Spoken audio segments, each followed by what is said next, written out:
Hello guys, welcome back to our channel, is our family vlogs. So bago po ako mag-upisa, shout out po muna sa lahat ng mga solid followers namin, lalo na dyan sa Cebu City. LE, Lupis Labango, no? Shout out po sa inyong solid suporta sa channel nako, no? Lalo sa mga kabats namin, batch 90, Don Sirio Osminia Senior. Shout out po sa inyong lahat dyan, no? Sana patuloy po kayong manonood sa channel namin. So yung pag-usapan po natin mga kaisar tungkol po sa PPR banknotes, no, na patuloy po naming binibili. So makinig po kayong mabuti. Iisa-isahin po ni Sir Isar. No? Ito mga guys, no, patuloy po namin binibili. So focus muna natin sa ating cameraman, no. Ayan. Basta mga ganitong klaseng serial number na may asterisk, no, o star note, no. Ito po ay patuloy po namin binibili. So ito po ay 20 piso paper bill, no. Nais ko lang po makumplito, no.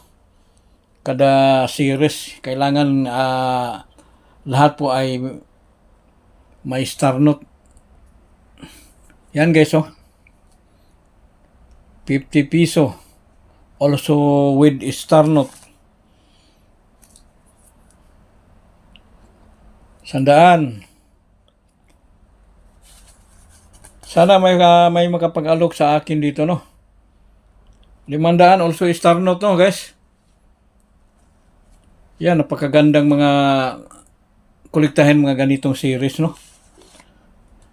Yan ang balak ko ngayon guys, na buuhin ko din, no, lahat ng mga isang sheet. So ang kulang po ni Sir SR 200 paper bill, no, na may star note. Sana may makapag-alok sa amin dito, basta 200 paper bill na may star note guys, no. Makinig po kayong mabuti ha, huwag kayong basta-basta mag-alok.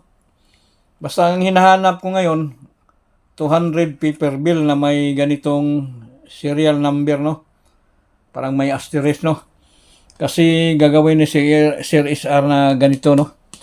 Lalagay po namin sa frame na puro star note. Kulang na lang po isa guys, no. Paunahan na lang po. Sana may makapagbigay sa akin, no, para makumpleto ng series ni Sir SR. So maraming salamat sa inyong lahat. Thank you very much.